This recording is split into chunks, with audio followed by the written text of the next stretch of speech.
You're listening to DopeRadioFM.com, Radio Redefined. I have a special guest joining us today. I saw this information and I thought to myself, OMG, I definitely want to share it with the audience. I have Greg Jackson. He is the National Advocacy Director for the Community Justice Action Fund. A lot is happening in the world with gun violence prevention, and I really just wanted to talk to you really quickly about the work that you're doing. So give us a little bit of background about who you are and also the Community Justice Action Fund. Yes, so I'm Greg Jackson. I'm the Advocacy Director. A little bit about me. I joined this work not out of choice, but out of requirement, I would argue. I'm a survivor of gun violence. I was shot back in 2013, and I'll never forget when I was in the hospital, remembering two things. One was that my nurse shared that every day, young Black folks just like me come through those doors and unfortunately are dealing with that trauma. And I also will never forget that I was in the hospital right after Sandy Hook had happened, and the major vote around changes around gun violence happened in Congress, and they voted down any major changes. And I literally watched that from my hospital bed and realized that, action is not going to happen and change is not going to happen until more of us join the fight. And if we can't get government to work for us, even when young children are getting killed, then we need a lot more movement and a lot more accountability to our leaders. And so that's how I joined the Community Justice Action Fund. We're committed to ending gun violence by uplifting communities that are most impacted, uplifting the voices of those impacted, but also uplifting the solutions and policies directly from communities like mine and survivors like myself. So talk to us about the work that's happening with the White House. A lot of people want to know, what is the Biden administration doing to change gun policy, gun law, how people have access to weapons, automatic weapons. There's so many thoughts and ideas surrounding the topic. So talk to us about how the new administration is addressing this very issue. Yes. Well, to be clear, I don't represent them. I'm here to hold them accountable and put pressure on them where needed, but also to partner with them when it comes to actually developing and constructing and architecting solutions. What I will say is that no major action has happened yet. And so none of us should be too enthusiastic until we start to see action. But there are plans from his campaign that are still there, and we're still waiting to see what happens. One of the major ones was that in December of 2020, he came out before inaugurated and acknowledged that gun violence is a public health crisis. And that is huge, because prior to that, we've only looked at addressing violence in our communities from a law enforcement perspective, or mass incarcerations perspective, or how do we get guns off the street and get those criminals in the jails. But we recognize really quickly that mass incarceration crime control approach in our communities doesn't work. All it does is destroy our communities further, put more of us behind bars, and disproportionately negatively impacts our youth and our families throughout our communities. So getting him to shift from that mindset to a public health mindset is a huge signal in the right direction. A couple other major things that we're seeing is that he stepped out and already said, I'm going to be an advocate for some of these major measures that have been fought for in the past, like background checks, like looking at high capacity magazines and the hardware and the actual access to hardware.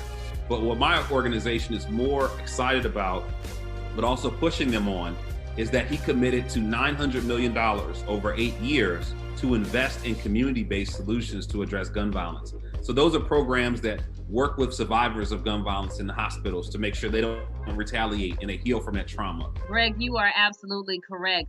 Healing from that trauma is definitely part of the first step to healing our communities. So listen, we're going to take a quick little break. We're going to play some music, and then we'll wrap up our conversation with Greg Jackson. He's a director with the Community Justice Action Fund. Make sure you stay right here. You're listening to the all-new DopeRadioFM.com. You're listening to the all-new DopeRadioFM.com, Radio Redefined. I appreciate you joining me. I have a special guest that's been hanging out with me this hour, Gregory Jackson. He's the National Advocacy Director for the Community Justice Action Fund, and we're going to continue our conversation. So picking up where we left off, we were talking about gun violence and gun violence prevention being treated as a mental health crisis outside of just incarceration and just the policy aspect of it all. Now, the Biden administration is throwing a lot of money at a lot of things. So what do you hope that the Biden administration do when it comes to funding preventative measures to secure our community's safety against gun violence?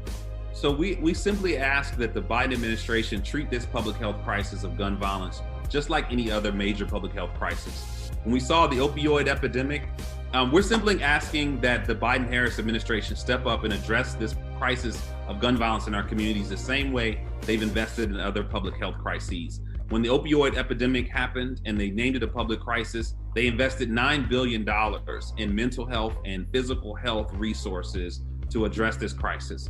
And so we're asking for a similar investment. When we look at gun violence, it's taking just as many lives as the opioid crisis did. It's taking just as many lives as so many other public health issues that we've seen our government step up and react to. And knowing that this impacts Black and Latinx communities more than any other community, then we expect them to invest in our lives and fund peace. And so we're asking them to invest in us and commit to $5 billion to target the top 48 cities that have been impacted by violence as a first step towards addressing this crisis. Wow, that is a lot of money, but it is not a lot of money to the government, not the United States. So look, they have it. Think about it. With the COVID relief package, they're talking about $1.6 trillion. I mean, President Joe Biden just announced he's putting $6 billion into getting vaccines for other countries. So if we're willing to put billions of dollars into saving lives overseas, then we should be able to put something into investing and saving Black and brown lives right here in our backyard. Now, when you put the information like that, it opens up a whole different perspective. Thank you so much for sharing the information that you just shared, because those numbers really drive home the message. And I appreciate you breaking that information down. So Greg, someone's listening to doperadiofm.com. They're excited about the work that the Community Justice Action Fund is doing. How can people get involved? How can people right here in our own homes, in our own communities be effective and help be a solution to this problem? Great question. If you go to our website, we have an action center. And there you can tweet at your public officials, you can write emails, you can send phone calls to your local congressman or even to the president's office directly.